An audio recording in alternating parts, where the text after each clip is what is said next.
that was the longest 6 seconds I think I've ever had. We're live, Skeeter. We are freaking live. You literally just got the channel, what, like 2 minutes ago, and we just started to blab. I've lost my little gloves. Yeah, I wanted to give you the same experience I have with Zach Glazer every time we're trying to put on a show. Like, I just show up, like, the talent, like 3 minutes before we go live, come in, with some swagger, smoking a cigarette, drinking. Yeah, that sounds like you. That really sounds like you.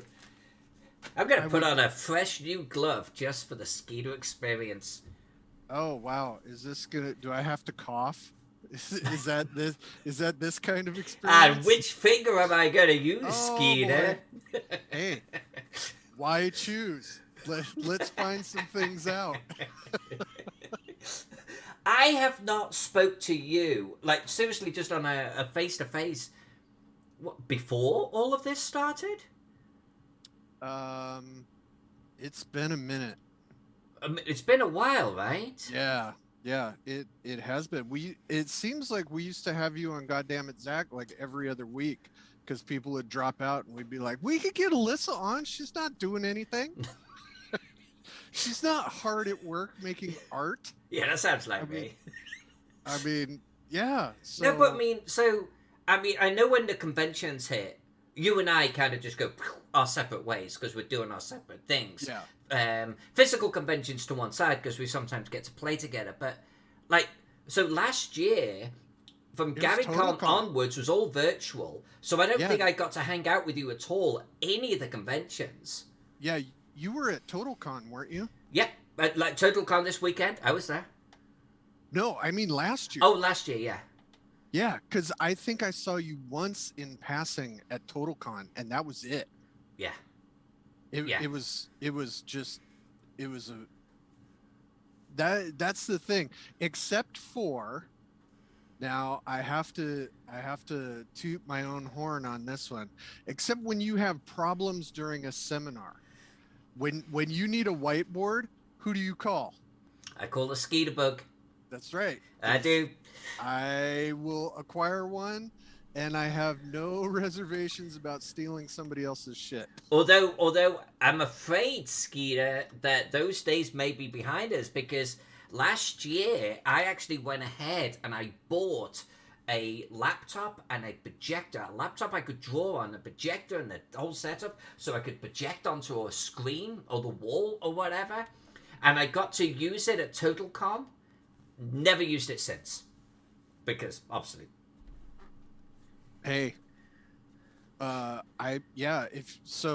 If you need an extension cord, if you need a drink, let me know. I will steal somebody's shit. I have no shame. The extension cord or drink, I might have to keep it to that, Ski. Definitely. Hey. People, by the way, you've got some fans, man. You've got some fans. They're beginning to arrive. They're trickling in. Princess Stringer, by the way, loves you. So you definitely got a fan there. I appreciate it. I understand and have known for quite some time I am an acquired taste. So if you have acquired even the ability to deal with my shenanigans, thank you very much. I'm touched in the head mostly, but you definitely are touched in the head. Do you have the Twitch channel up and running, by the way, and on mute so you can see questions if they come in? I do. Excellent. You're pro. Of course you're a freaking pro. Hey, I've done this a time or two. I got to do all this crazy shit for my platonic life partner, Zach Glazer. So I'm not going to talk about any of your shit until maybe about 20 minutes in, when a few more of the regulars sort of get here. Just you know. No, I want to drop that bomb about Lucid Eye when people are actually watching. Oh, yes. Yeah, Mum's the word on that one. Mum is the freaking word. That'll be a surprise thing I bring up at about the 45-minute point when everybody's frothing at the mouth. I will have an edited video, and not edited in a complimentary way, on that one going to YouTube, believe me. I would love it if you had John Popson on and you guys just Oh man. do an artist and miniature maker scathing review. Oh, I like that Okay, no, idea. let's stop. Get on with your project because we're giving We're giving the away secrets farm. away. We're giving the Yep. secrets away. I am. So all I'm doing right now is I'm actually hitting reset on this. I don't like any of this map, so I'm redoing it. What? Yeah, I'm just getting rid of the whole lot. You're joking, right? I mean, can you see me getting rid of it? Yeah, I can see you getting rid of it. Right, I but don't like it. That's right. you're gonna give me a seizure. Well, the frogs might be just right there behind you. Go what? Oh my. Fox said that they needed this for end of the month, so like fuck it, just done. End of what month? You know it's the 24th, right? Yeah, And but we got a few days to redo all of this shit. see, this is what happens when you're a super professional. Like, if I had this much of a map done, let's say a manuscript. If I had a manuscript 90% done and then just decided, nah, I'm gonna rewrite it. Oh man, talk about the pucker factor on that. Well, I hope Zach Lazar's out there somewhere, like listening to this right now, listening to the sounds of my eraser, just deleting all of this shit. Done. Yeah. Done with it. Done with this map. Well, Southwest Gen and PEX are going to be the ones you have to hamstring to keep them from spilling the beans. Gonna post a update to Mark Greenberg later tonight, and it's gonna be a blank canvas. Oh no. All right, no, seriously. Joking to one side, I'm working on level 2, but I want to keep the same background, so I've already got a copy of my map off to one side. Oh, I'm just giving myself a blank slate for tonight. that hurt me. You had me there for a minute. You've seen it takes me hundreds of hours to draw a map. Can you imagine me Yes. deleting anything? Well, that's I thought you had finally hit fuck it with the whole coronavirus thing, and you're just like, nah, I'm not going to do it anymore. There, Yeah, you done, saw I could have done it. Peace out. Yep, I'm done. Oh man. Nope, it's good stuff though. Oh boy. No, I actually wish I could do maps quicker. Like, I actually wish I could do the whole sort of Dyson Logos 6-hour map and shit. It's just not the way I work, man. You know? No. It's not No, my you- hallmark. You got to be you. I mean, I think it would be great if you could do it in 6 hours. Then I could ask you to do some maps, and I wouldn't get the response of, yeah, it's going to be 2 or 3 years. No, come on. The last time that we had this conversation, I said, "Who the fuck are you?" Let's be accurate. Right. Come on. I didn't even get a timeline. I got a nope. Back of the line, Junior. Although I gotta be honest with you, I've seen. I don't know who you do get to do your maps, but I've seen some Keelan, like Keelan Caforson. I forget. I don't know his last name, but his Halverson? maps Yep. that he's been knocking out, man, have been really good stuff. Yeah, he's been doing a lot of stuff for Ben Barsh and Yes. Pacesetter Games. Yep. He's doing a lot of other stuff. I have talked to him, and I am hoping to have him do a map for me for Crypt of the Science Wizard level 2. We'll see if it works out. He's super busy. He is I another have- guy that has got really, really, really busy. Yes. Well, and it's good because he is such a sweetheart, and he loves doing art for RPGs so much. So we're gonna tap that resource and keep that guy busy as long as we can. Do you know who else is really good? Allah. Allah is one hell of a talented artist. I mean, she's okay. Let's not blow her head up anymore. Then I don't think she's here yet, so I think we're good. no, she is amazing. She's fantastic. Jim Wampler and I fight about because like Jim will be doing something and ask Allah to do some art, and then I will ask her, and then he's like, "Did you poach my artist?" And I'm like, "Whose artist?" So behind the scenes, we're using a lot of the same people for the same style of work, and it gets to be a bit of a wrestling match. I bet. I But bet. yeah, Alla did some work for me for Crypto Codex, which is in the background of my scene right here. See, I'm sliding this little sales pitch in right now. Kickstarter right now, Crypto Codex. Check it out. In fact, I'm gonna bring this up. And by the way, Mr. Right, sir, I wasn't actually doing the erasing. I had the dungeon map and the background merged, and I was using a cloning tool, and I didn't want to get too big on the cloner. That's what I was doing right there. And now I've got my grid showing. I'm gonna start sizing these. By the way, just real quick, I actually really thought that I had a huge amount to do on this level. Look how small this is.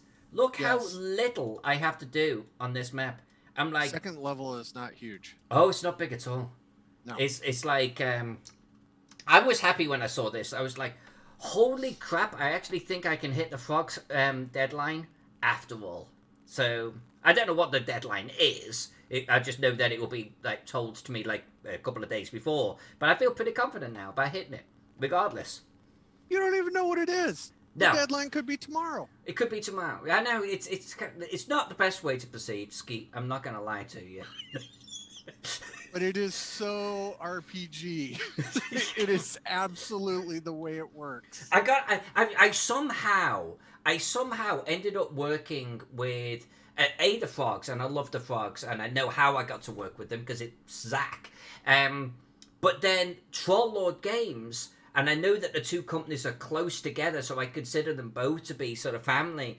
But with the frogs slightly higher, of course. But Troll Lord Games will do it the same way. It's like, hey, will you do a map for us? And I'll be like, yeah, sure. It'll be cool. And I'm not talking about deadlines. I don't talk about money. It's just like, yeah, I'll do it. And they're like, cheers. This is what we want. And it's like, at some point they get it. And at some point they'll pay me something. And it's like, it's not the best way to proceed in the industry. It's just the way I work, I suppose. Yeah. Well, you're in a unique position. You can kind of just tell people what you're gonna do, and that's the way it happens. No one tells Bill Webb what to do. No one. No, but I understand no, what you're saying. that's an excellent point. No one tells him what to do. They just do it and don't say anything to him, and he never asks any questions, so it doesn't matter. But yeah, this one, the frog said to me last year, and it was about the middle of last year, hey, will you do Necropolis? And I was like, hell no, but yes, I'll do it anyway.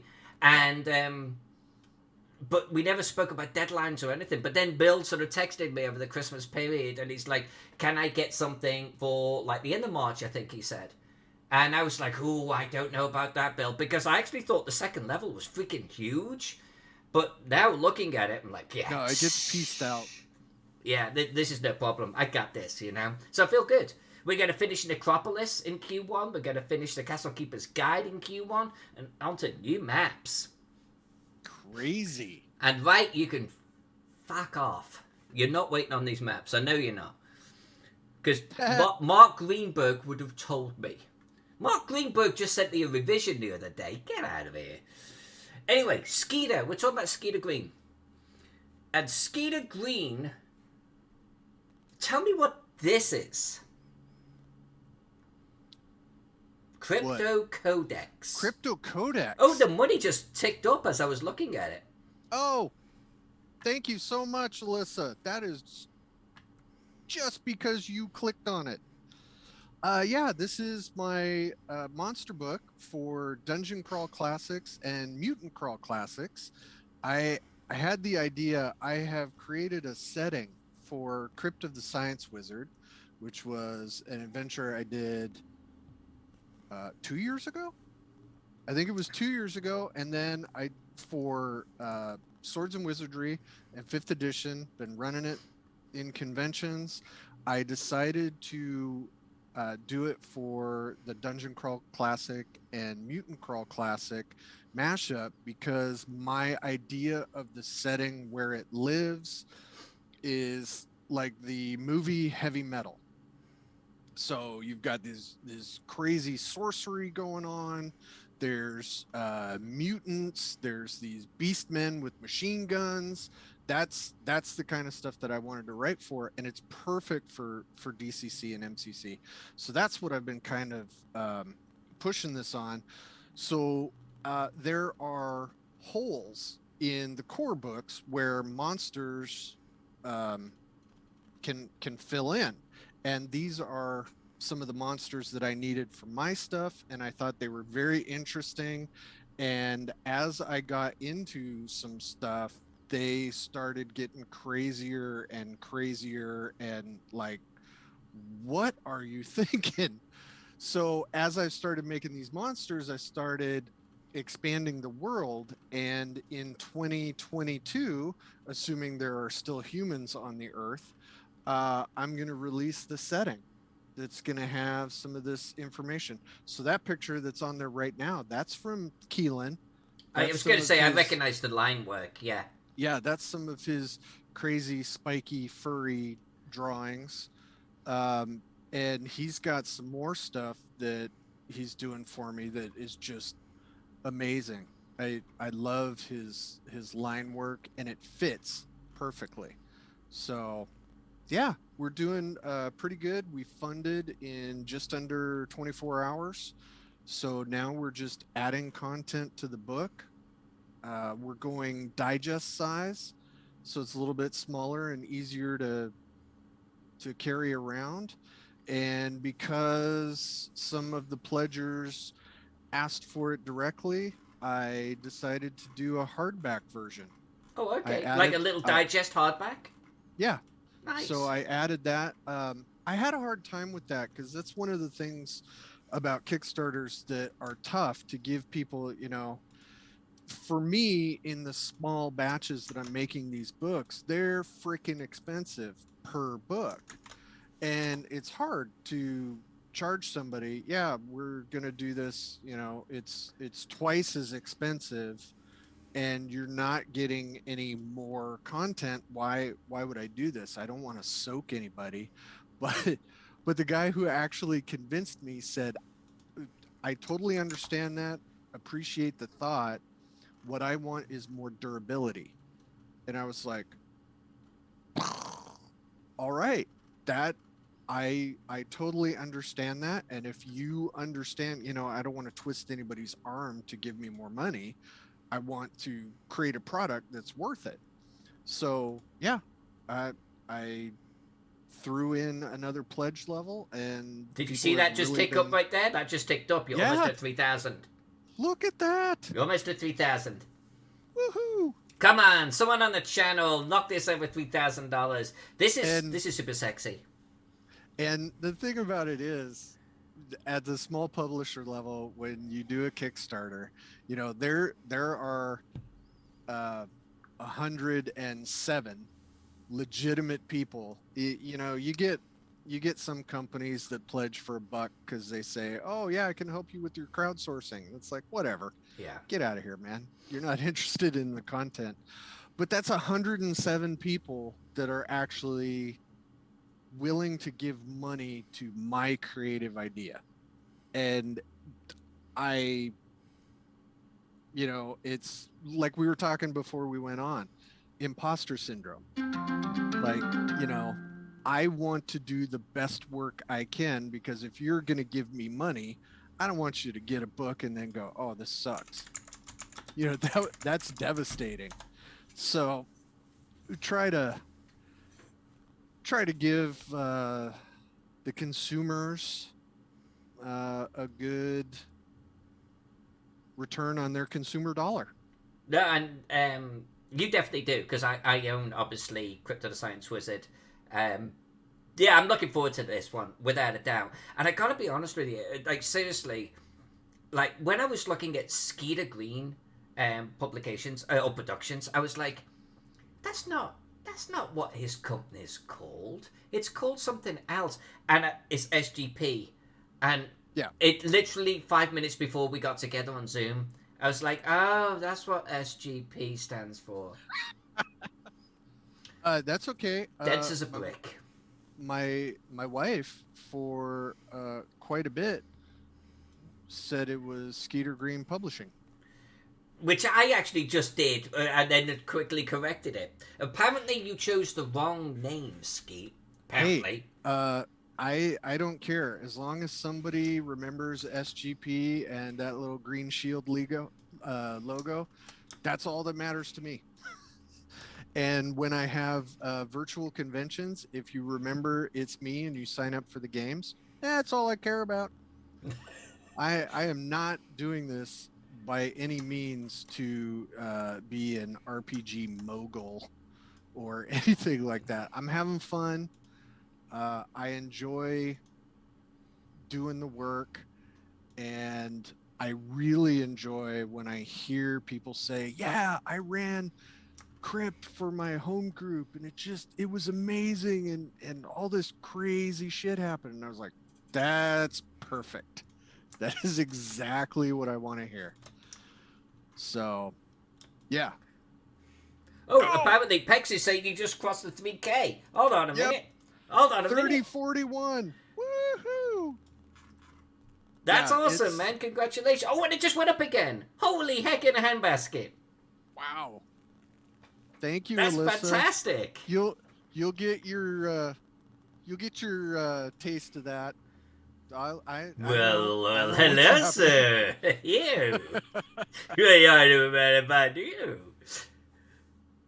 Actually, okay, so seriously, talking of which, and Mark, thank you so much. Thank you so much. So I was actually, you sent me a link earlier on, or you didn't, someone did. Just someone sent me a random link, and I opened it up, and it's SkeeterGreenProductions.com, okay? Maybe, Pex, you can throw a link in the channel for those people that can't remember SkeeterGreenProductions.com. If you can't remember that, you're a potato, but that's okay. We're going to help you out. And I got to be honest with you, this photo that you'll see on the Twitch coming up here shortly tickles the freaking crap out of me, man. So that picture was from PaizoCon when Zach came up and Frog God. We were both at Frog God Games at the time, and I was at the dealer table, and Zach took that picture, and that was Zach trying to get the contemplative Skeeter. So this is how bored we get sometimes. This was after setup because for the people in the chat, and we'll listen to this later, sometimes RPG companies are not super organized. No. When they are setting up their booths at conventions. Zach and I can set up a booth and knock shit out at like we're an IndyCar pit crew. I mean, we can get stuff done. And so we have a lot of downtime to fart around, as it were. And what's actually funny is the picture that I did not put on there was Sean K. Reynolds came over and was signing something. I think he was signing actually the map that we auctioned off later. And there's a picture of me turned away from it, and it looks like Sean Reynolds is kissing my butt. So it's a very humorous picture, and I like it very much, but that's not probably going to go on a website. I think he would be cross with me about that. Well, that picture right there, honestly, right before the stream, I was like, God damn, I miss this man. So I was like, I remember Skeeter. There's another one Southwest Jen mentioned in the chat. There's a very similar picture from Gary Con when Michael Curtis was walking around Gary Con with Mr. Pig. And Mr. Pig is his little blue pig that he would put places and take pictures of things. So I have almost the exact same pose, but I'm looking at Mr. Pig and like we're having a mind meld, and the intelligence between me and a small plastic pig did not get elevated with me being in the picture.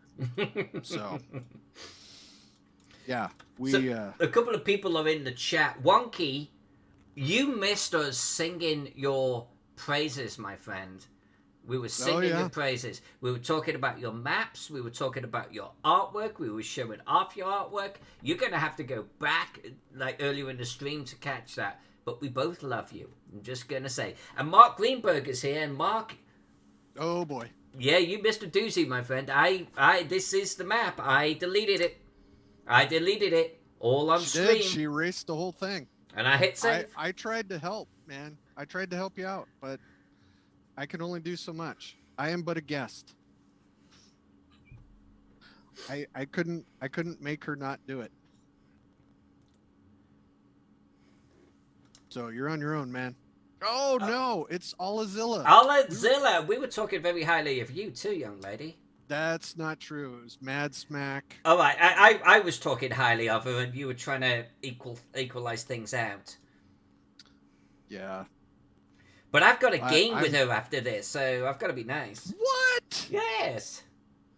That's fantastic.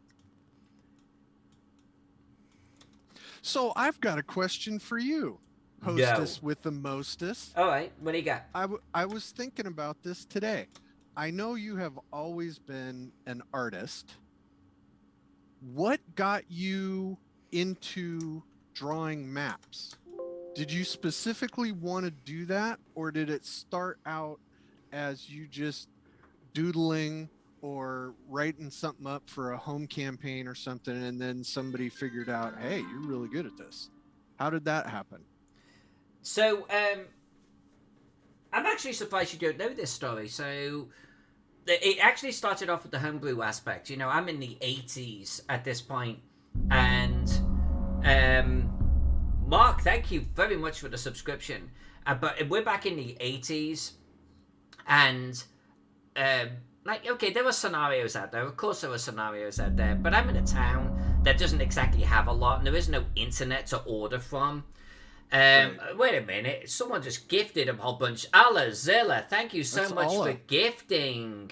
Allah, you humble me, girl. You really do. Thank you. Thank you.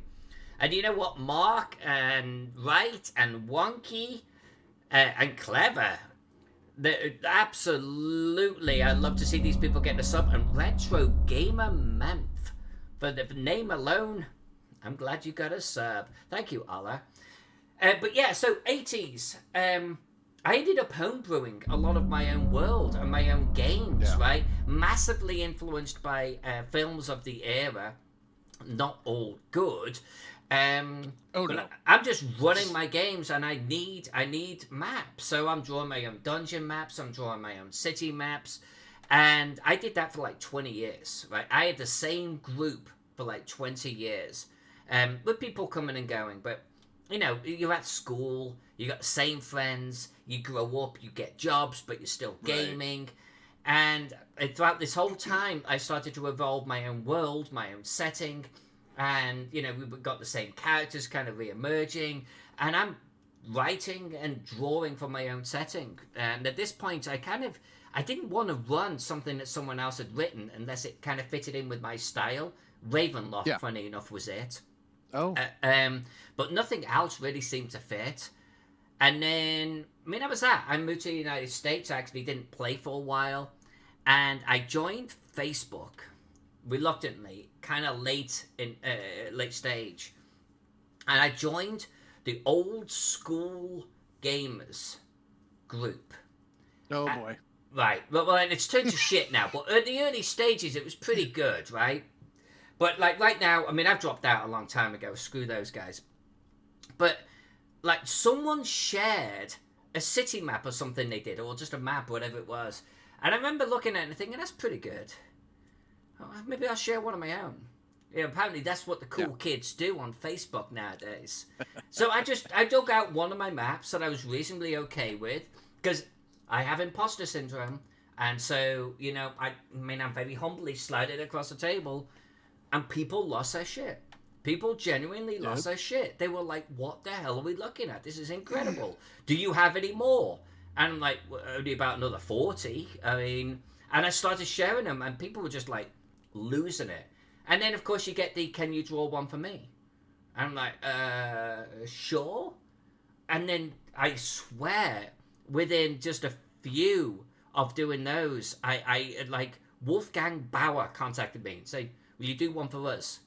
I'm like, "Yeah, of course I will." And that's how it all started. That's seriously how it all started. Just sharing shit I did for myself back in the day.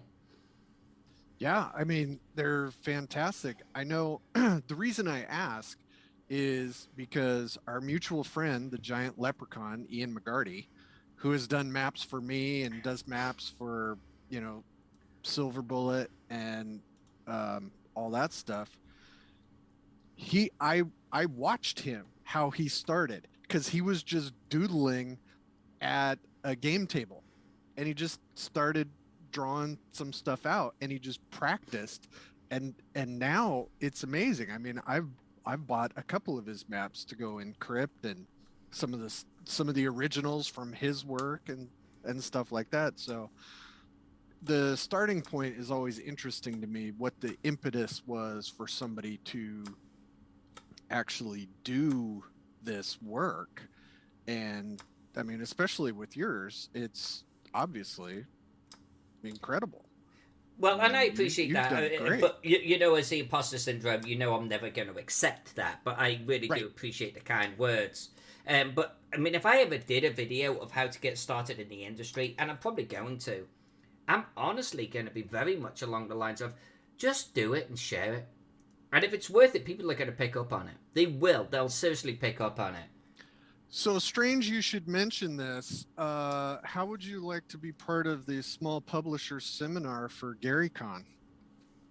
I could actually be in if it didn't actually conflict with what I'm already doing with Gary Con. I'm down. Okay. Well, I'll have my people talk to your people, and we'll see if we can get you on. My people have 'Cause- been told to not talk to your people, but yeah, let's try oh, it. oh yeah, I know. Like everybody's people have been told not to talk to my people because I am my people and I am awful. So, But yeah, uh, seriously, if things don't conflict, let's do something. I'd love to. I heard your panel actually for TotalCon was freaking awesome. oh my God, we had so many good people on there, and um, we got some really good advice for people starting out, and I'm honestly starting to enjoy doing those seminars as much as gaming, because when the people are you can tell who's nervous and who's afraid to ask a question, but when they get over it and they actually ask a question live and you're able to help them and they say thank you so much, that's so huge. um I am never going to be a big wheel in RPGs. That's not, I'm not going to be, world famous and make hundreds of dollars in the RPG industry.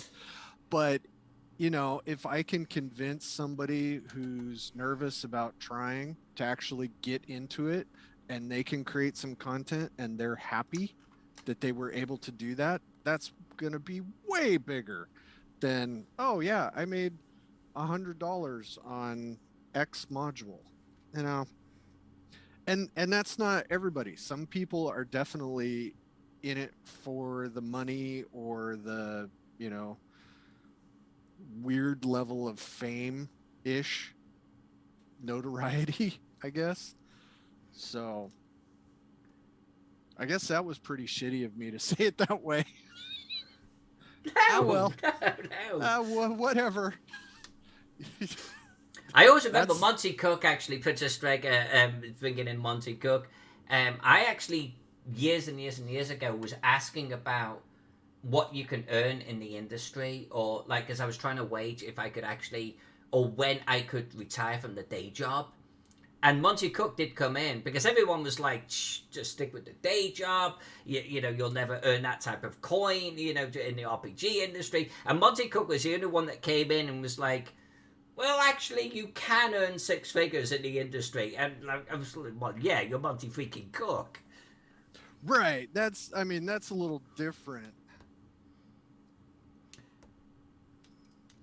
Um, but I mean, I guess legitimately you can. I mean, Monty Cook wasn't always Monty Cook, just like Ed Greenwood wasn't always Ed Greenwood. That's fair. That's fair. Yep.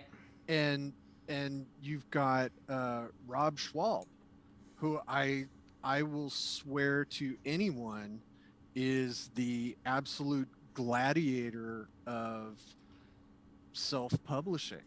I mean, he has had the opportunity to work on so many things and chooses to do his own stuff. I've got nothing but respect for that dude. And I mean, you can make a living at doing RPGs, but I don't want to work that hard.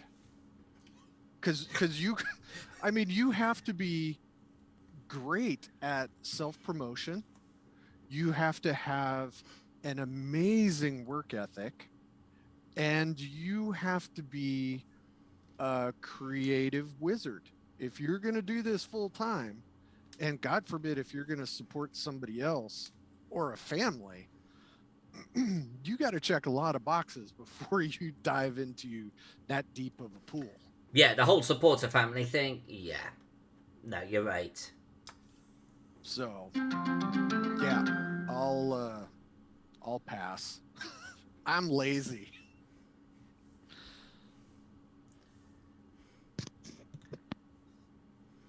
You know, I actually shouldn't have done what I just did, so I'm going to take it back. I deleted my walls. Please, yeah, keep erasing. I'm sure that's going to make Mark apoplectic. I actually want to see him delete these walls. There we go. Let's just make sure we've got a brush size that matches. All right, where does it show? Where does it show how many people are listening to the show right now? You've got 12. Is it 12? All yep. right. Do you want to dive into the pool? Oh yeah, should we do it? Should we do it? All right, let's do it. Let's go. All right, let's jump into this. So was it last year? Yeah. Yeah. Okay. So last year, I'm cruising the interwebs because I am a huge Frazetta fan. And my favorite piece of art, and I have one right there on the wall, is the Egyptian Queen. Fantastic. I love everything about that piece of art. So I'm flipping through the interwebs. There's a miniature of the Egyptian Queen, and I'm like, oh, I gotta have this. So I contact Alyssa and say, hey, if I get this miniature, would you be willing to paint it? And wonderful, yep, there we go. This is the Egyptian Queen. That's if you're not familiar, everyone recognizes this piece. And I think the real piece actually sold for like $5 million or something. It's a classic. Oh, yeah. It's there was a signed print that just sold for like a couple of 100,000 recently as well.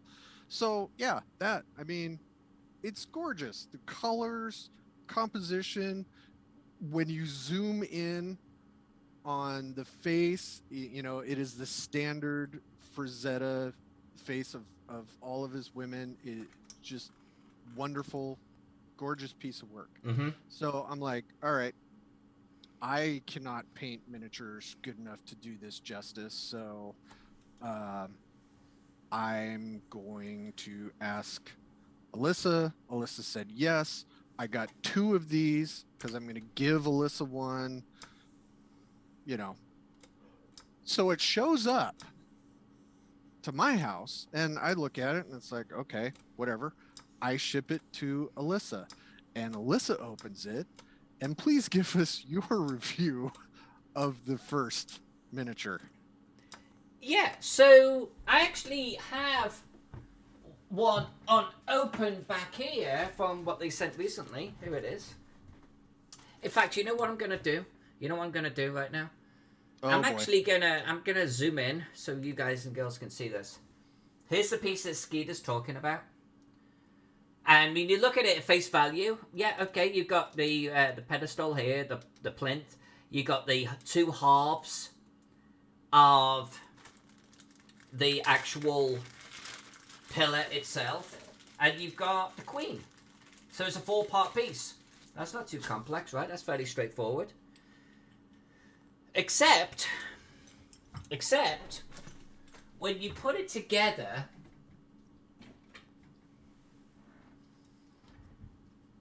and bearing in mind that I've been putting together miniatures for a while, okay? You get this. Alyssa may have some skill with this. This is an officially licensed piece. Now, I'm actually going to just quickly adjust my camera right here so you can see this a little bit better. Hold on a sec. Oh, no, we can see it. Actually, you can, can't you? Yeah, you can. Yeah. Can you see the gap? Yeah, I mean, I could get a TIG welder and fill that in. And by the way, it goes all the way through. You can't quite see it, but every single part of her body and her dress, there is that gap. No matter what you do with the pillar, no matter what you do with the dais or the base of the pillar, no matter what you do with her, look at that gap. I could put a paintbrush through that gap. That is ridiculous. I just noticed right now, her dress, that miniature can never sit on a table, right? Oh, well, no, exactly. I mean, just that part sticking off the bottom. I mean, what's with that? That's out of the box, what they came with. Now, I can handle something that's bent. I have no problem with that. But this is more than bent. This is what John Popson was talking about from Effing Cool Miniatures. This is a mold that has been squished too much, and it's flattened the miniature itself. So, talk about what happened after I reported this to you.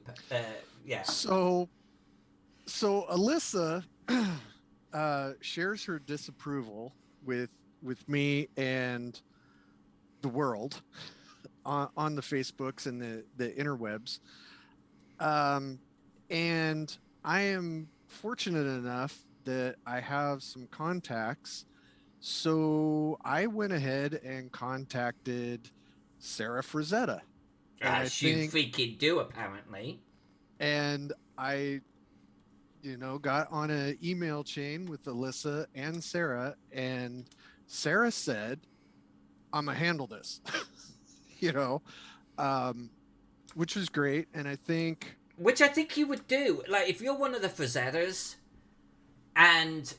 like, you are literally have licensed pieces, right, with a company, you want to make sure that shit is on point, right, and it's not because it's me, and it's not because it's Alyssa. It's because it's the right thing to do. I mean, that is not the quality. I've bought a bunch of stuff from the Frazetta Girls catalog and all that stuff, and it's all very quality stuff.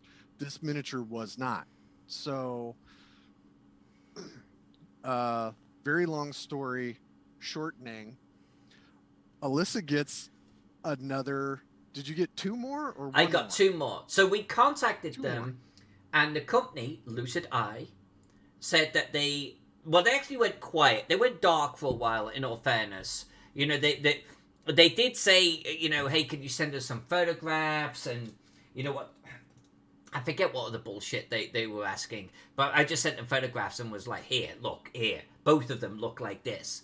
And they went dark. They went quiet. They said they would replace them, but they went quiet. And apparently they came back towards the end of last year and they had updated their mold. That's what they said. They've redone their mold. and they sent 2 others. And when when we had a Facebook unbagging that Alyssa was kind enough to do, they looked exactly the same. I was actually really disappointed by that, Skeet. So, I mean, I broke out the camera, and I got the old pieces there, and I got the new pieces there. And the first thing I noticed out of the bag was, like, okay, the pillar I would expect to look the same. It's a freaking pillar, you know. I don't think they're going to do anything differently with that. But here's what I noticed out of the bag, and this is the one we literally just opened. I have not opened this outside of the channel. Look how thin she is. Look how thin she is. And in fact, if I go back to the original piece and I bring that up on the channel just behind real quick. So you can see it right there. Let's Yeah. I mean, look how thin she is. It's preposterously thin. She's been squished. And that was the first thing I noticed. I mean, look at the dress that is meant to flow over the foot of the bottom of the pillar. It's pointing straight down. Like, yeah, and like Allah's said in the channel, I mean, yeah, you could bend that, and certainly it's going to need bending. But then you got to file her dress and file this and file that. And at the end of the day, she looks like she's a pancake. This girl is a pancake. And I mean, if you look at the actual art piece, of course the sculpting is not going to be exactly the same. I didn't expect it to be exactly the same. But the picture, girl's got some curves. Yeah. That's sort of the point. You know, and I don't expect the miniature to look like it's, you know, a mannequin of exact duplication at all. That isn't the point, but I mean, come on. I will say, and I really, really mean this, I don't know if you guys and girls can see this, but I mean, compared to the picture behind, in fact, I am going to just turn off the low light real fast, the compensation on my camera. Because I want you to be able to see just how ridiculous this is. I actually feel, Skeet, that this is worse than the other one. I mean, look how flat that is right here. I mean, she is virtually flat. There's no flow to the dress or anything. I'm really, really, really disappointed. The dress actually just points straight down. Her body just points straight down. There's no way that this could go up against a pillar of any description and just work. I am so disappointed. I genuinely was hoping that I'd get something. I'd be super excited and send you like a glued together version and go, look at this. Yeah. So Alyssa showed me this, you know, unbagging video of this train wreck, and I just told her, don't even spend any more time on it. Don't try to make it work. Yes, as everybody said in there, it could probably be filled and scraped and made right, but then, you know, when it gets painted, it's gonna look like it was painted and filled and all that shit. So, and it's going to need it. I mean, it is absolutely going to need that, though. I mean, yes, it's going to need. I'm going to have to bend out her legs, bend out the dress, probably get bends in there that just aren't in there naturally, and then where they've got these little sort of steps that are meant to match the steps of the plinth, and they don't. There's going to have to be some filing and some filling there. And I tried actually using scale 75 modeling clay to fill it, and it was too fine because the gap is too big. I'm going to have to get some green stuff on that shit And I honestly don't know if my sculpting skills are up to the bloody task. I think I'm going to give it a go, Skeet, but I am massively disappointed that this is what they came up with. Like, Yeah, I mega so. mean, if you want to go for it, I appreciate your effort, but please don't make that a priority. And for the people in the chat who want to know, it is Lucid Eye Games or Minis, Lucid Eye Minis, which is really a shame because they have a whole line of Frazetta licensed minis that look fantastic, but I'm too gun shy to try it again. They're in the UK and these were not cheap and certainly not to be shipped. So not Apparently, thrilled. I've got the like the wizard. I think it was a wizard or something The that they sorcerer. gave the sorcerer for nothing. Oh, well, I say for nothing as a compensation. There's actually more parts in this than I was expecting, so I'm not going to open it up because I'll start losing shit. Oh wow. Yeah. So I will let you know how that goes. But I'm actually I'm disappointed, but I heard from a professional painter that yeah, this particular miniature is they know about it. There was a top tier painter that got this thing like a year or so ago, not me, and apparently they had the same problem. It's just this they've not done well with this at all. Yeah. I would love to see what Popson could do with it, wouldn't you? Yeah, I mean, I was on effing cool miniatures before I came on here, and the John has a line of, oh God, what is it called? He's got a line that has so much more detail, and they look so sharp. I should have just got them from him. So when my Kickstarter finishes and I have some extra ducats, I'm just going to buy a bunch of stuff from John and call it good. I should have done that in the first place, but I didn't. So that's our story of talking shit about Lucid Eye because they deserve it. Well, And if if they write back and say, yeah, we had to redo a mold and, you know, we're sending replacements to you, I gotta be honest with you, Skeeter, if I was running a miniature company, and I think we could all put ourselves in that position, you're running a miniature company and you hold a license to the Frazetta line and you start getting complaints that one of the pieces not up to snuff, and one of the daughters actually contacts you and is like, what's going on with this? Wouldn't you think that there'd be a level of desperation to get it dialed in and get it right? I know I would. I hey, absolutely freaking would.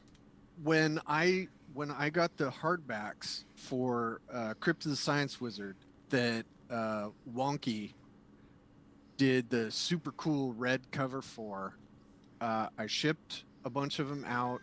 I had somebody contact me that there was a uh, design flaw in the back of one of the hardbacks. There was a split in the book, and I mean that's from the company that made them, and did not even hesitate. New one's coming out to you. I checked it. I checked to make sure there was not blemish one on it. Nothing. Sent it out. Um, that's what you do.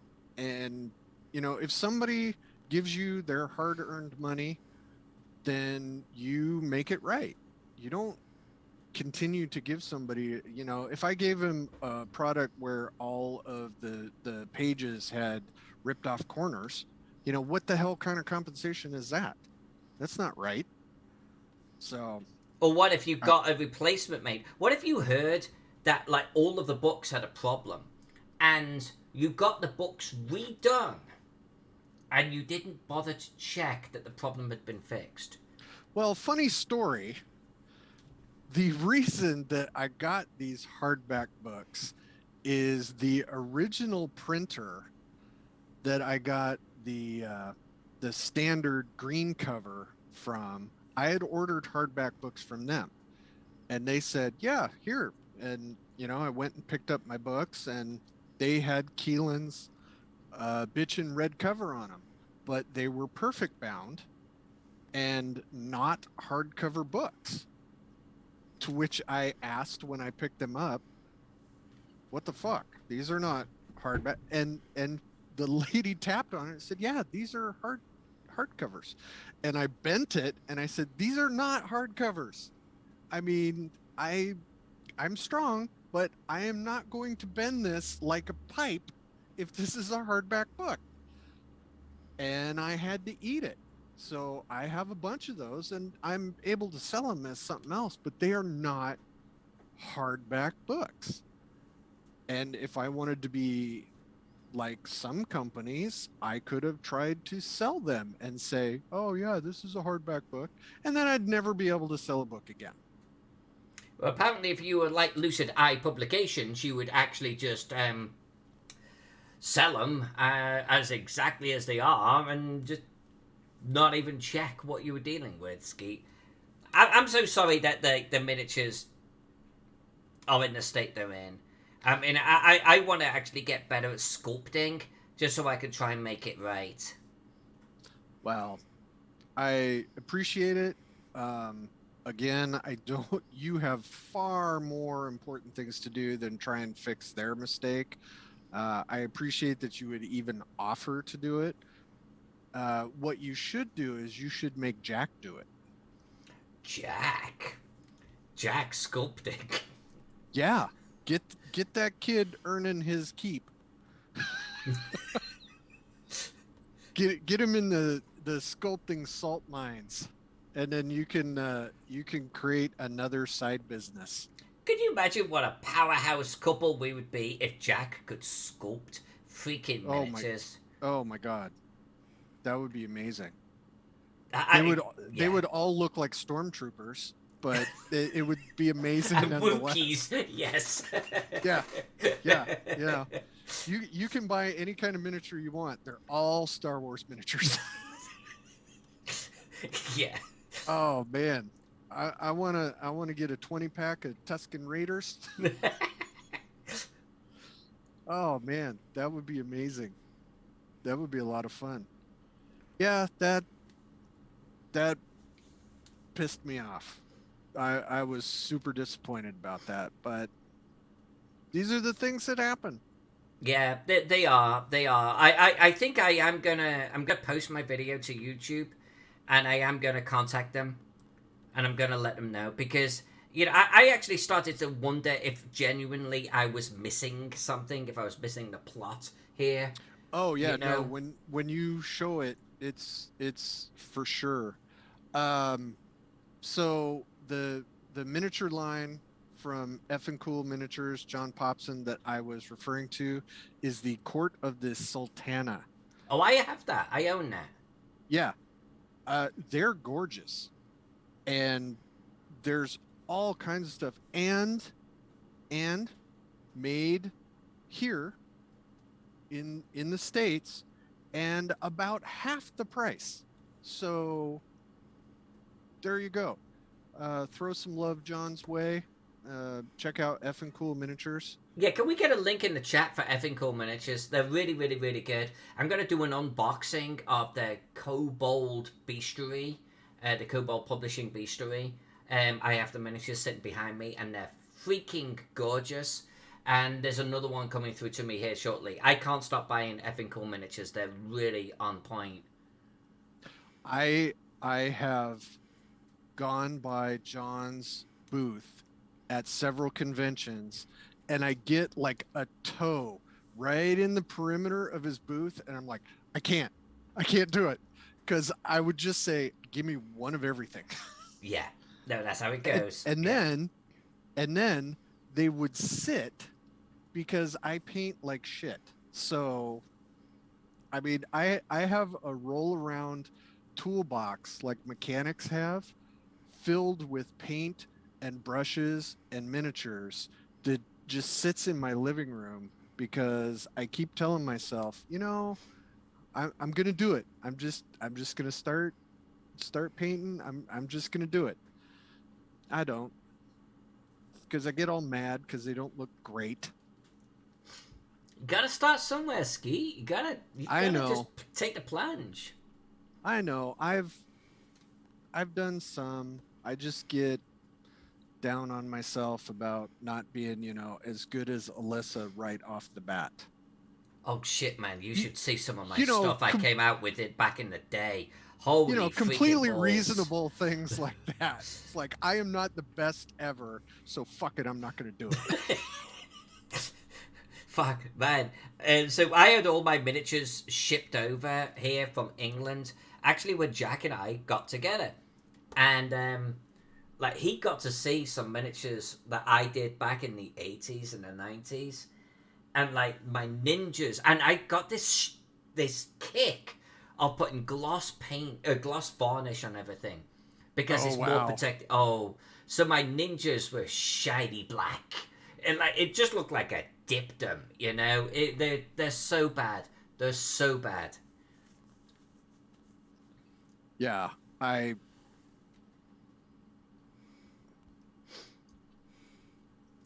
I'm terrible about that. Which is funny because that is the famous in my own head story about my writing.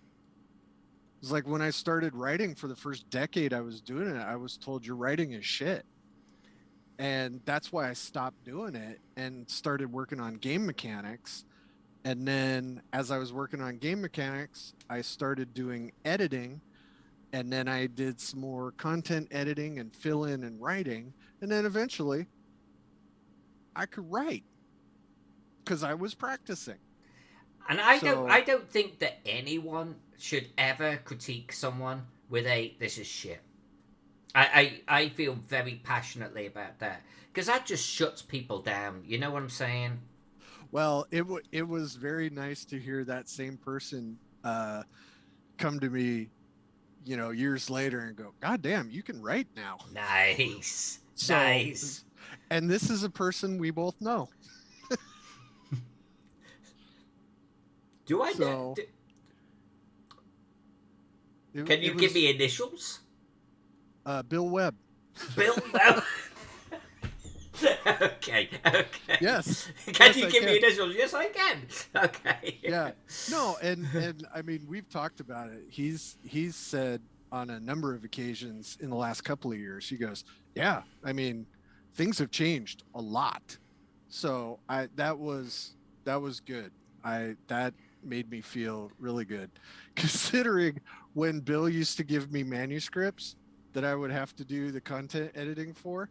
It would have been more clear and concise if they were just fucking bullet points. Shit was all over the place, and it would have these little sub notes that said Skeet, fill in game mechanics here.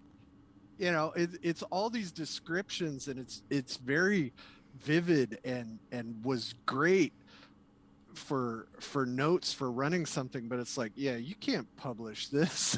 What are you thinking, man? What do you So think? What do you think has been your greatest growth area then, Skeeter? um Apart from being awesome, I mean, what part of your writing really evolved and transformed everything? uh not even my writing.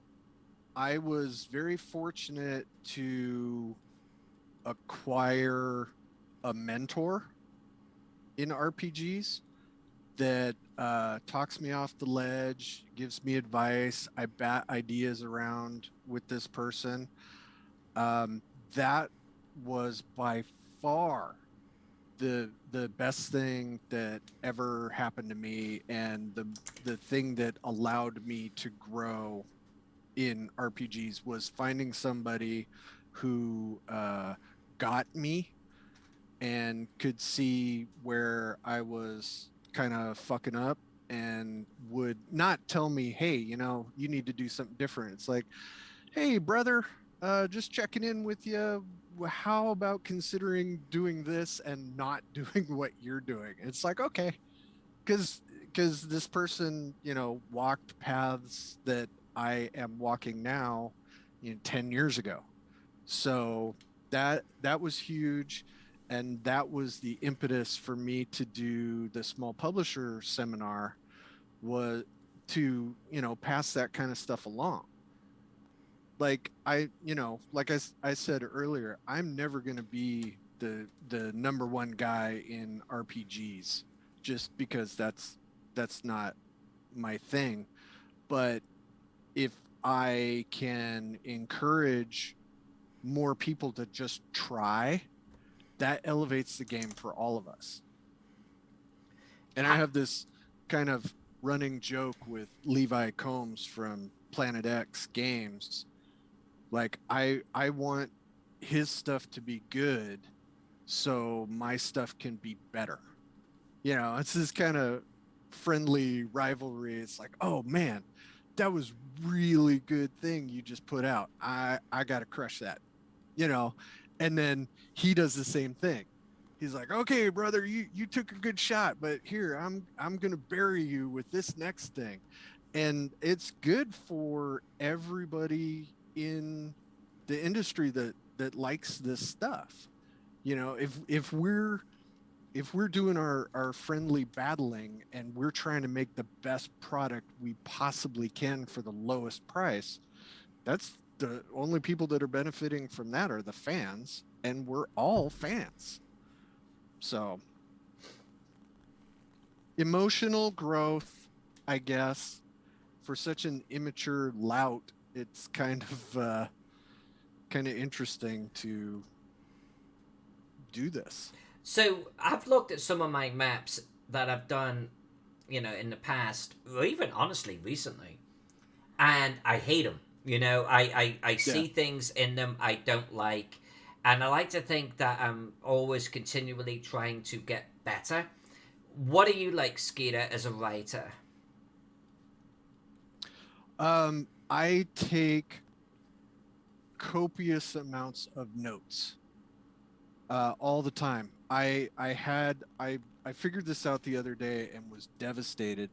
I used to text myself like names or ideas on my phone, so I would always have them and I could refer back to them.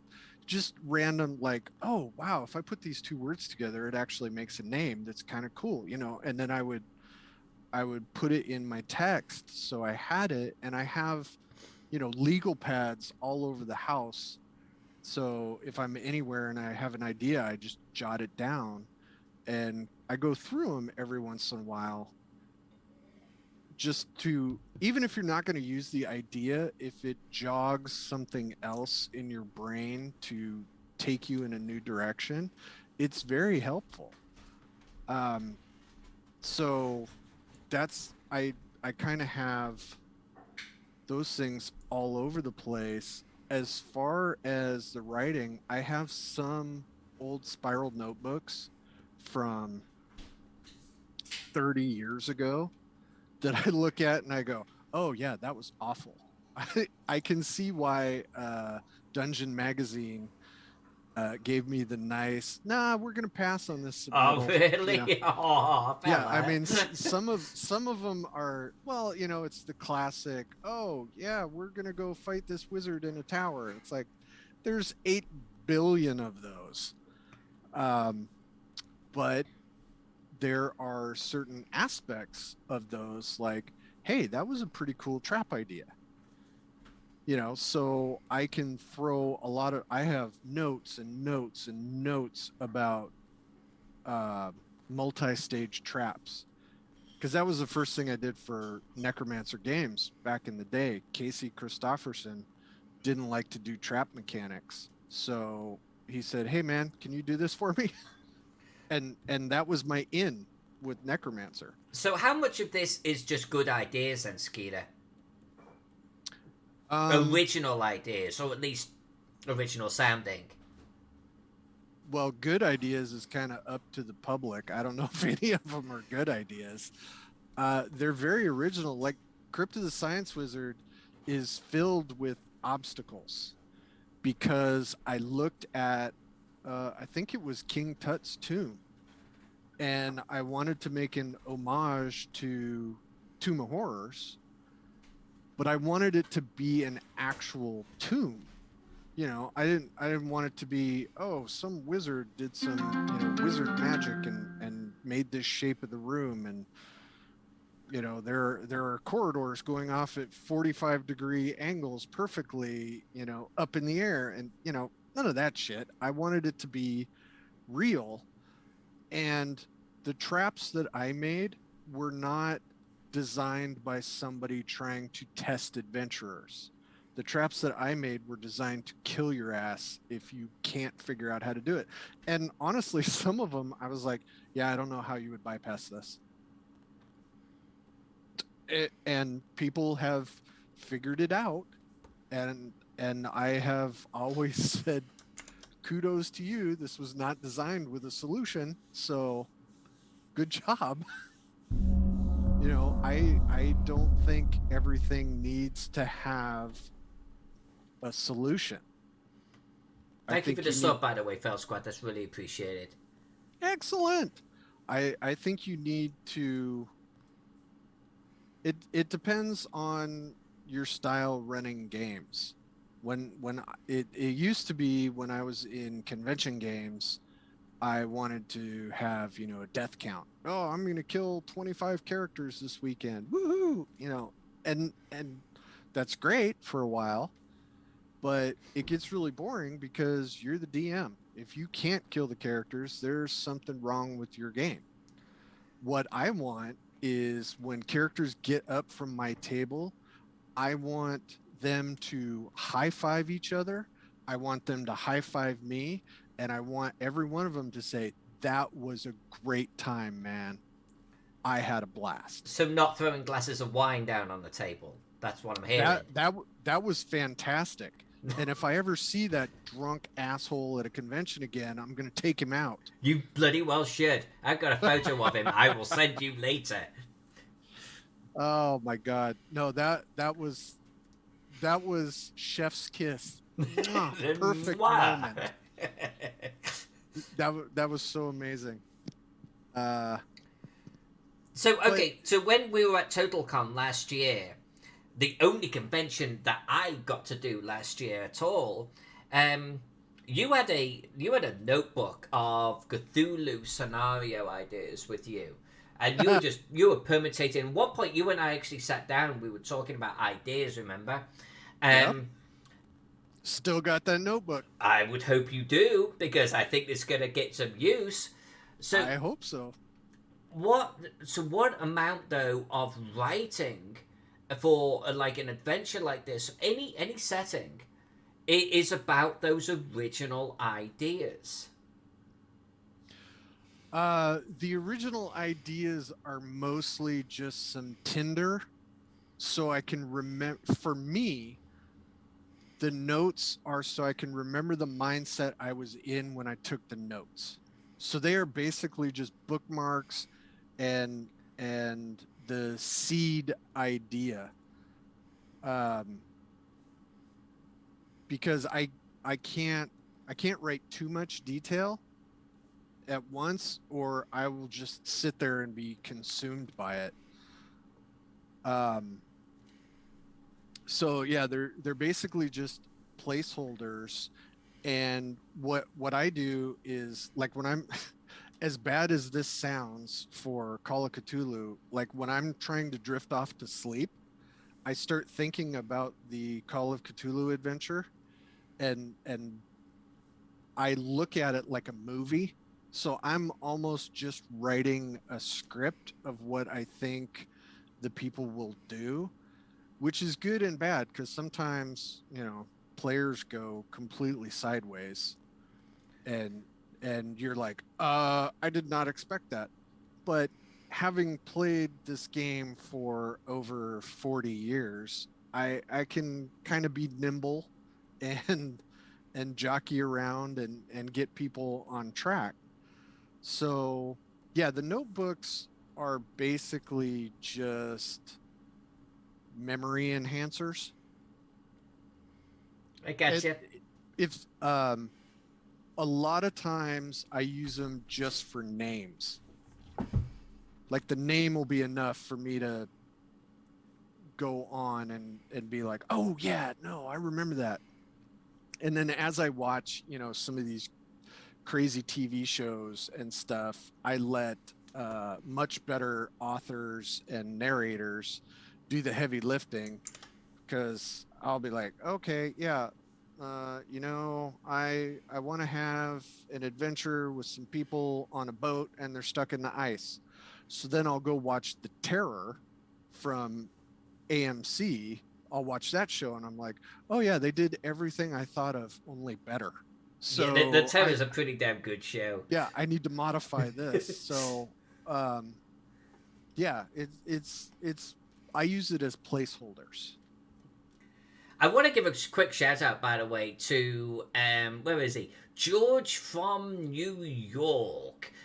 Yeah, Hello, love the maps. I predate personal computers. I feel you there, George. I'm gonna age myself.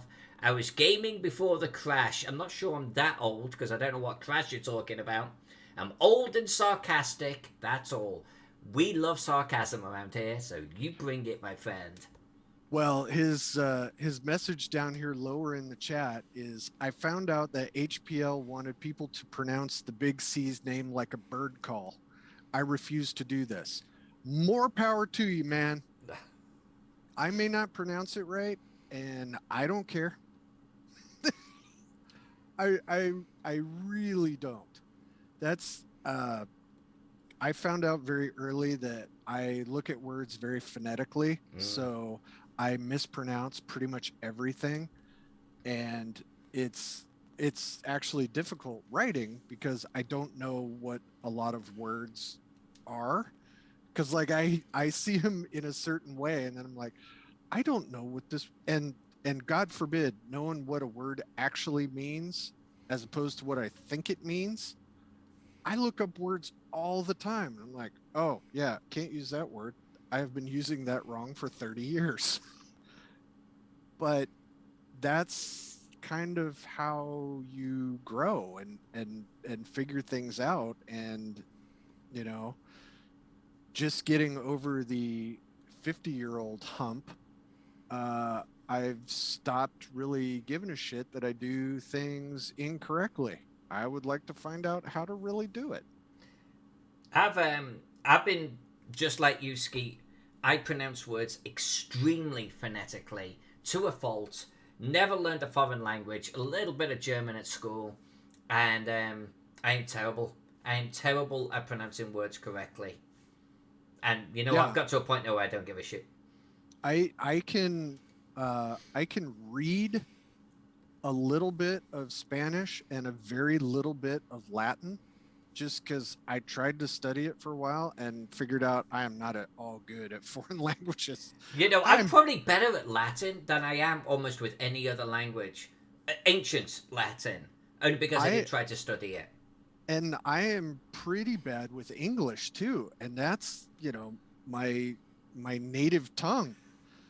Um, but yeah, so that is also an interesting thing for writing, is I start looking up these words, and I have the thesaurus on Google is a bookmark, so when I'm writing, so I don't continually use the same descriptors, and that is a massive tool, because if you look at something slightly differently, it can take you, it's like a Dr. Seuss book, oh the places you'll go.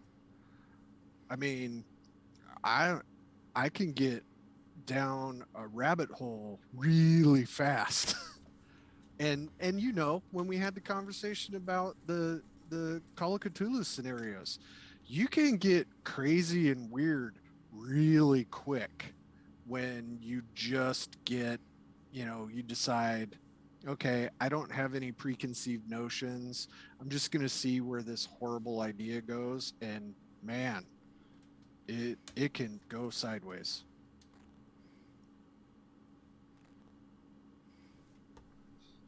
Yeah, Lloyd, Mealy. I said that for probably 2 decades. That is not how that is pronounced. And please, if anybody wants an example of how pronunciations can go sour, ask Tim Kask how to say boulet. Because if you don't do it right, Oh, you'll know about it. You'll know about it. School you.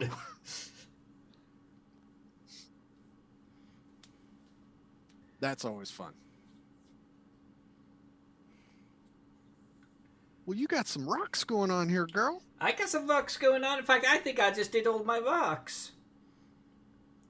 I think I'm got this level going on right here. Yeah. We'll be getting into some route descriptions here shortly, without a doubt. It does look like a giant middle finger. It does a little bit. I can't unsee it. I gotta be honest with you. Which is sort of perfect for us on this episode. It's like if Mark still isn't in the channel, maybe I should actually do some like little sort of bumps like right here, you know, like for the other fingers, like if he's not around. Burial mounds. You know, just a couple of them. Burial mound, right? Yeah. Yep. Perfect. Although I gotta be honest with you, I got away with more shit in Teagle than I do with Mark. Mark is a precise guy. And Mark is going through everything I draw with a fine-tooth comb. Oh, he's still here. Shit, he's still here. Yeah, damn it. Damn it. Okay, let me get rid of this. Well, yeah. That was not me. That was Skeeter. I mean, honestly, the difference between Mark leading a project and Bill leading a project, that is like two different universes. Although it was that day, like Teagle, I did the whole thing. Did a lot of it on channel, like publicly, of course, and just sent out to the frogs. They circled one thing with some question marks. I don't know who did that, and they sent it back. Like, and it was a little bit of a like, what the fuck? And it was a surfboard. So I can understand why they circled it.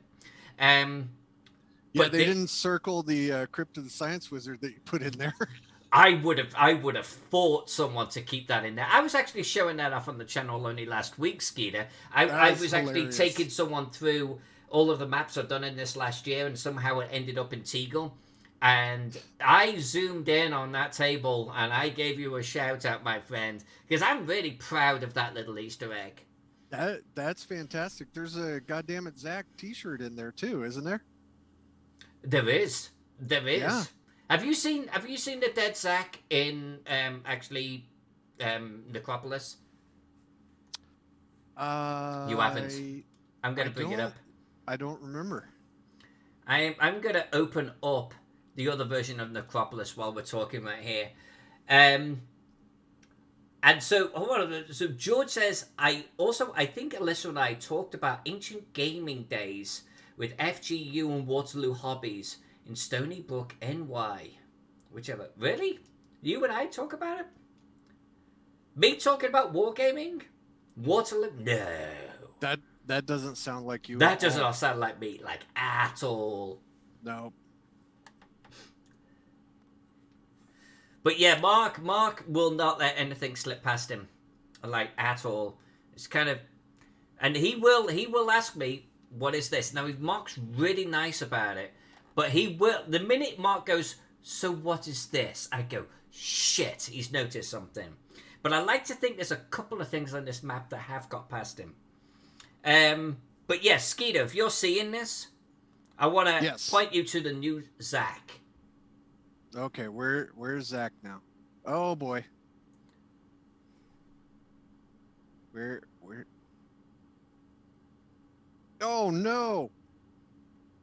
That is amazing. It's the new Zach. And he's got a Pathfinder book.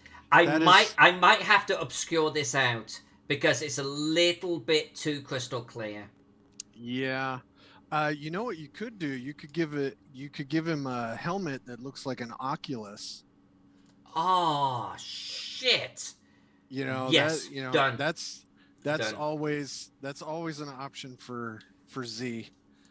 He's so mad at me that we don't kill orcs on the Oculus together as much as we should. And actually, he wants you and me to get on the Oculus, absolutely, but it's one of those, like, hey, you want to get on the Oculus? And I'm like, but I'm in the middle of a stream. You know, it's like, if we could organize something on a schedule, I'm down. Yeah, I think it would be great. I am available to do it early in the morning, when he's just going to sleep. And then he stays up all night. I'm like, I gotta go to bed, man. I get up in the morning. I get up when you are going to sleep. So yeah, it's just a scheduling snafu. But I Zach think is the we're gonna. equivalent of PECs. I mean, they don't have schedules; they just exist. Sleep happens at some point. You and me, I will talk for myself. I have a schedule, man. Yeah, I mean, I have a schedule, and it's a stupid schedule. And I figured out that I do need sleep sometimes. Right. Uh, and I sleep so poorly that when I finally crash, it can be for a significant amount of time. But that's all right. Fail Squad, Lloyd. Thank you, Lloyd. Yeah, the Crypto Codex, there's a lot of wonky art in there. It's good artwork. In Oh fact, yeah, it's got Wonky, it's got Alazilla is in there. It's got Mr. Robot Ed Bickford in there. It's got Jonathan Bingham did some art for it. Which I got to make sure he's in the credits. you just passed $3,100 right now, Ski. Woohoo! Look at that. Loving it. That's nice. I like it. Everyone, check out this. Just go check it out. What I definitely want to see is I want to see that backer number go huge. It will. It'll keep going. And early days, you're coming in with like what, a 2-week campaign, 3-week campaign? 3 weeks. 3 weeks. It started. What is today? Wednesday. All Holy day. shit! All day. It started yesterday. It started at 6 a.m. yesterday. And it goes until March 16th, my birthday. So, rock on. Close it up, get some funds, make a book. I think you have the same birthday as my dad. Really? You know what? I'm trying to remember my dad's birthday, but let's just go with it for now. Okay. Let's pretend I'm not trying to actually remember my own dad's birthday.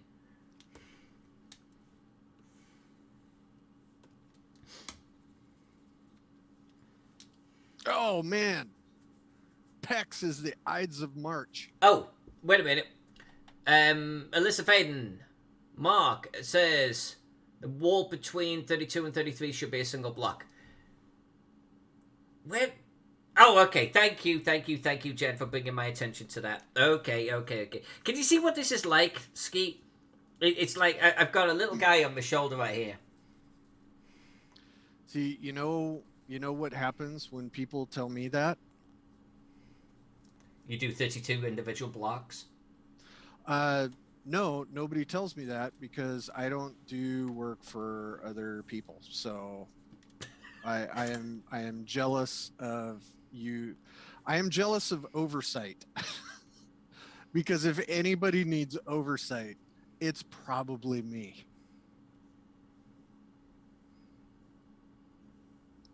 Alright, we got it as a single block. And I'm hitting save. I'm hitting save right now.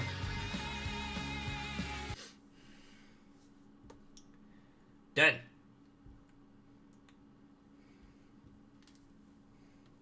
Excellent. Redeem time check. Okay. It is about... It's 7 o'clock. It is about 7 o'clock. This is normally the time that I would end the stream. But do any of you have any questions for Skeeter? We don't have him on the channel often enough. He's got a Kickstarter right now. He's a very successful small-time publisher. Surely there are some questions for him. You can ask him how he does his great biceps, and I'm sure he will tell you. Oh, boy. I just want to thank Pex for all of his behind-the-scenes work. I want to thank Phantom Jen for threatening me and keeping me on straight and narrow. And hey, let's bring up Frog God Games Game Day That's happening sometime in April. You Oh, it can is. Yeah. you can message Phantom Jen directly, and she will give you all the information about that. Uh, how can us regular people help boost the signal on CryptoCodex? Take that link to the Kickstarter and put it on any social media you have. I am terrible about social media. Um, my good buddy Levi Combs from Planet X Games puts that out on Instagram because I can't do the most basic things. Um, word of mouth, spread the word, start a cult. I mean, it's up to you. So, Princess Striker has a random question for you, and it's a random question from this book of 3,000 questions. Oh, sweet. But the question is stupid. So is the person going to answer it? What do you. This is a 3,000 questions about my future. Okay. So, what do you think will be the biggest change in your features?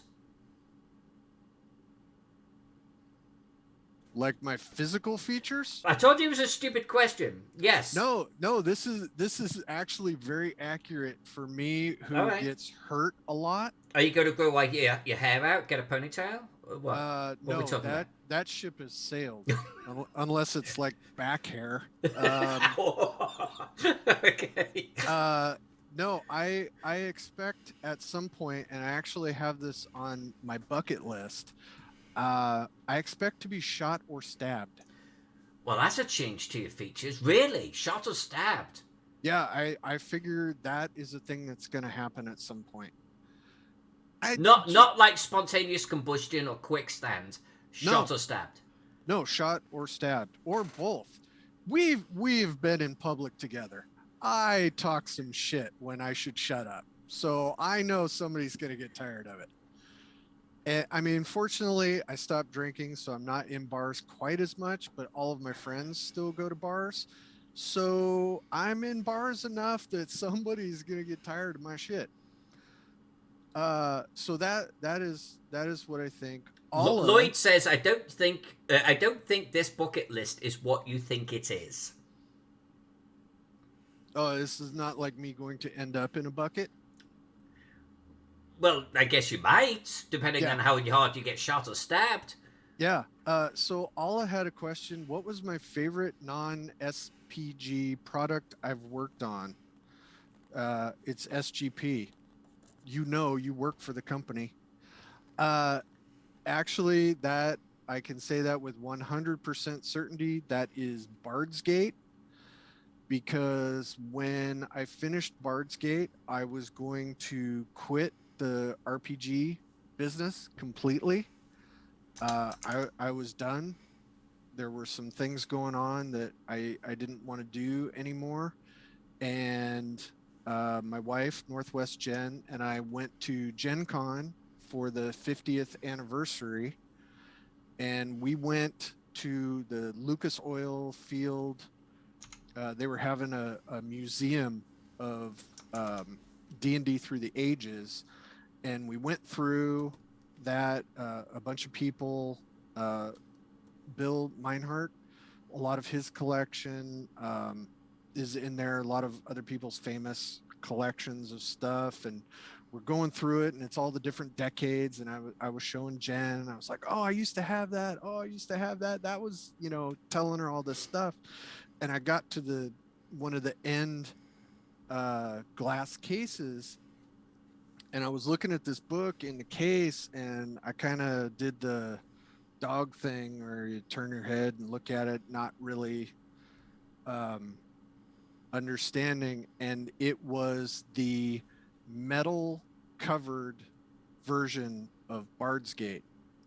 And it was in the collection, and it was in this history of D&D. And I just got this overwhelming sense that something that I worked on and was passionate about was at Gen Con 50, was in this museum, sitting with all these other, pieces of history, and it kept me going.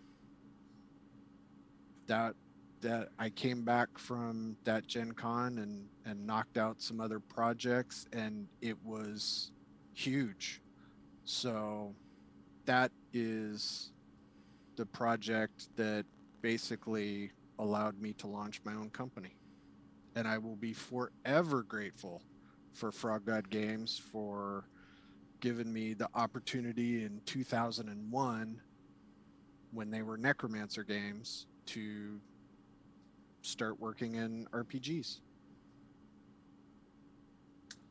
So that is it. That is such a good explanation. Wow. I don't think there's any topping that. I think this is where we end it. Right here. I'm going to hit save. I want to thank Skeeter Green for joining us tonight. Everyone, hit the Skeeter bug up with some love. Come on. Come on. Thank you so much. And yes, Chuck, you were instrumental on that book coming out, and I cannot thank you enough. Yay, Skeeter. Oh, wait. George from New York has a question. All right, George from New York, ask it quick. Last question. Last question. I'm already doing credits. You can see the credits over my shoulder. Love you, princess. Wow, those credits are going quick. Come on. George, question. Question for the Skeeter book. All right, I'm going to give you like 30 seconds here, tops. Come on. We're on. There we go. Does Frog God a C.A. Smith reference? Oh, is it a C.A. Smith reference? No. When in Necromancer Games, when they first started, Clark Peterson took on the persona of Orcus, and Bill Webb took on the persona of Sathaga, and Sathaga is the frog god. So, I mean, yes and no. Sorry, I can't answer that question a little bit better. You'd have to hit Bill up. Do it at night after he's had like 8 drinks. That is my suggestion. You will thank me later. And Lloyd said he's got some Orcus underpants. So, congratulations there. Of course. Lloyd. Okay. Alright, so on that note, I'm going to end the stream tonight. Remember, there's no stream tomorrow night. That's the stream when I actually start doing my short form content. Thank you so much for hanging out with Skeeter Berg and me tonight. It's really, really, really appreciated. And Skeeter, thank you, my friend. I love hanging out with you. Always my pleasure. Stop hanging out with Zach so much. Stop joining the stream somewhere over here. God, I would love to. Oh my God. I gotta get you and Jack together at some point. Just so you could tear shit up. Hey, Jack got me kicked off of YouTube, so I would love to do a show with Jack. Oh yeah, maybe you two together is not a good idea. Alright everyone, it's a great big night from me. Thank you so much for hanging out. Really love you all a huge amount. Shout out to my Patreon supporters. Huge love to you Twitch subscribers. And everyone that was new tonight and hit me up with a follow, you're very special. Thank you. And if you haven't hit me up with a follow, and screw you. Good night, everyone. Fuck Lucid Eye too. And yeah. I'm gonna echo that sentiment. All right. Sorry. Good night, everyone.